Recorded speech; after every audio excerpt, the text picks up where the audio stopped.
akkaan jaarsa keenya maallaqaan Abdul Qawwii inni itti gurgurate harkaa baafadhetti nama taanaan jaarsa kee dhuftee maallaqaan bakka inni jirutti akkasii kakka gootee maallaqa akkasitti arganneetee bitachuu qabda lubbuu jaarsa keetii. Dhiiga ilmaan Oromootiin mallaa baaftanii ittiin gagabbattanii ittiin bareeddanii mana fadhii fi majlisara tatteessan.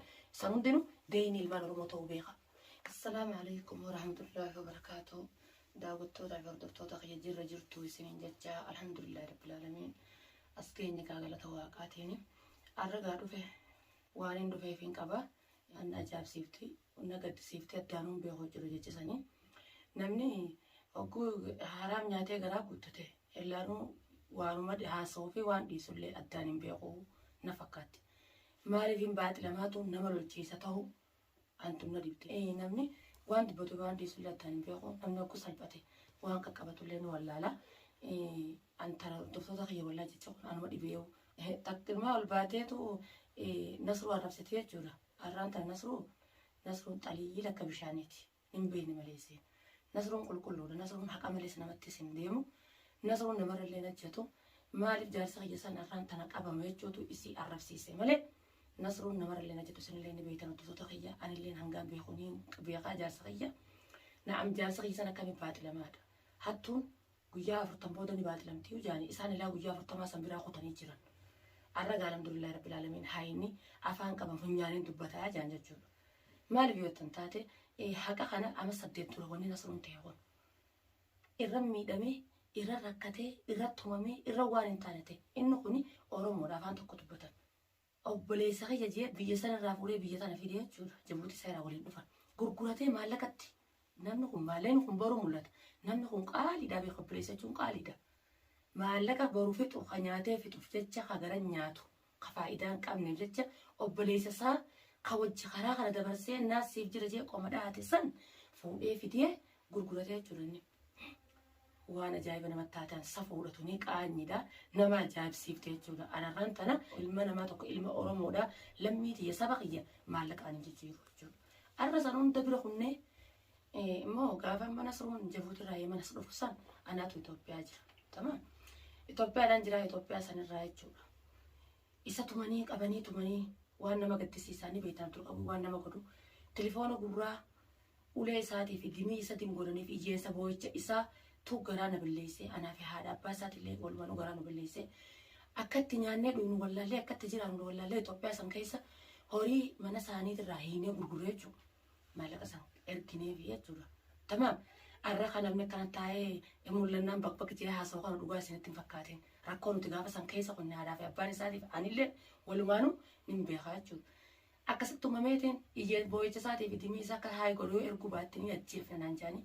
Yaa bokkana yoo narraa ergu narraa ergu baattan ajjeesanii lubbuu na bitaa jechuudhaan lubbuu jaarsa kiyyaa bitan ta'e jechuudha gaafa san maallaqa horoota san gurguree heera dachii itti gurguran takka geenyee ergineef jechuudha. Eenyu kan hunda godhe?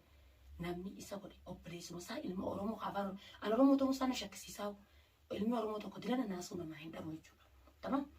Abdul Qawwiin achi keessa dhaabbatee akkas nama godhu hin jiru Oromoo teenya wal miidha wal gurgurata maallaqa abjaanii lammii fi dhiiga fi gurguranii jechuudha. Sanbira qote alhamdulillahi rabbil aalamiin akka isaan yaadan san du'a saasan rabbii waan qonnee fi numa beecha keessa akka itti beesanitti telefoonaan hin quba qaba. Ni baatii lama guutuu ciisee jechuudha. Ara alhamdulillah rabbil aalamiin san hunda keessa qonnee asuu geenye anillee biyya tanallee dhufee mataa nama dila kanaa dhalee irraa hambise. Ara sila akka yaada isaanii uummata kanaatiin isa qochiisanii jiran nama tokko hundalu sila Nasruun arraan tana. Tamam. Ara sanii miila irra keessa haati manasaa gartee dhaabbattee Abdul Qawwiin baana sanuu Nasruudhaa jetti. Nasruu jechuun nama Abdul Qawwiidhaaf dawaa qabu malee Nasruun Abdul Qawwiin miti. Nasruun nama roorroo Oromoodhaa dura deemee goda roorroon Oromoo itti ijoolleen Oromoo roorrifamte ifi lubbuu isaa itti kannuu ture jechuudha Nasruun.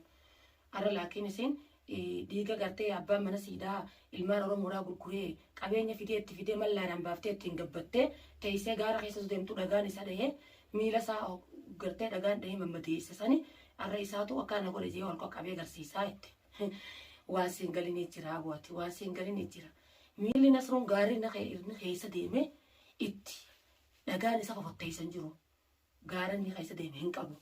Gaarii inni keessa deeme hawwa jaarsa keetti gurguratee maallaqa irraa fudhatee akka nama horii sangaa magaalaa keessatti irraa lakkaawwatee dhiirtee akka isaa isa tumtee godaanneessite madeessitee itti dhukkubsate. Waan siingalini jiraati dhugaa dubbachuudhaaf waan adda siin bahini jira. Abdul Qawwee Nasruudhaati. Abdul Qawwee Nasruu maal jaarsa keeti kasatti maallaqa dhiiga Oromoo gurguree mana siffitee itti mallaan baftee ittiin gabbattee ittiin dhaafeessee arra Nasruudhaadhatta. Mee ati nama taanaan naafi ati walirraa fakkaata malee Nasruufis himte. Nasruun qabate akka beekutti. Akka beeku jala deemee qabe takka seeti daawwattoota kiyya wallaahi waan na dhibee keessaa waan namallee ajaa'ibsiisaa keessaa namni dhiiga namaa dhugee dhiiga namaan quufu. Haa inni afaan qabnaa funyaaniin dubbatee itti Oromoon turfixxee laakiin immoo inni abbaan mana siidaa Nasruudhaaf haariyaa miti. Jabuutu wajjin nyaatanii wajjin dhuganii mana tokko keessa wajjin turan. Fuulli isaatis nama haariyaa miti. Nama tasa qabeessii miti. Tamaa nama tasa qabeessanitti hin fakkaatin osoo beeku argee makiinarraa bu'ee jala fiigee qabe ni beeka. Afaan Arabaatti haasawee inni Oromoo ta'ee afaan Arabaatti haasawee isan baasu afaan Arabaasu osoo haqa sanii mee nuti nama haqa beeku nama dhugaa beeku. Nasruu jechuun nama dhugaa beeku. Dhugaan nama qubsiti malee ni qallatti malee cikkatti Oromoon. Osoo dhugaa sanii nas bahee inni Nasruu keenya nasi godhe bileessa kiyya qaalii fi gaarii anaa billeesse lafa naqabee ol lambaasini osoo jee namni bakka tana hundaan isa ga'uun jiru. Tama isa kakaatee kan hunda fide jechuudha. Nasruun qabate akka beekutti dhiirummaa isaatiin rijaalummaa isaatiin gaafa sarroorrifamee Abdul Qawwee jechuun isinis ni beeytanii aalama duniyaa hoosha keessatti bitamanii waliin nama tumanii namni tokko isa akkas hin goone namni laafeessan tumnees jechuudha. Sababa isa irratti tumame arrammoo dhiirummaa isaatiin waa nama 8 tura rabbiin oofii itti fidee nama boolla qottee gadi hin fageessinii jaan abbaan ifii fitta qofa jaanii qabate har'a akka beekutti harkaa qaba. Mee isin dhiira taanaan isin nama taanaan bak jettee jaarsa kiyya jettee achi gubbaa afaan banuu miti. Akkaan jaarsa kiyya maallaqaan Abdul Qawwee inni itti gurgurate harkaa baafaddetti ara dhuftee maallaqaan haa baafattu isin nama taanaan. Afaan waan nama godhuu qabu hojii namni nama agarsiisa. Hojiidhaan agarsiifne harkaa hin qaba. Qabee jira Nasruun harkaa qaba. Tamaan gaara keessa osoo deddeemtoo maaree taate Abdul Qawwee dhattee Nasruu haa arrabsitu. Nasruun arraban qabu bishaan irra xaliila qulqulluu namaatiin. Walti aartii Oromoodha nama namaaf dhaabbatu nama lammii isaatiif dhaabbatu malee nama gurra isaatillee gurguruu miti nama lammii isaatillee gurguruu miti nama lammii isaa gurra bitu malee inni. Tamaan sii miti ati arraan taataas baate arra jaarsa kiyya akkana godhe jaarsa kiyya akkana godhe maarree godhettee xarraq jettu tun arrabaan isaa arrabsitu kun garte gowwaa miti Nasruun shaaxira sii olii.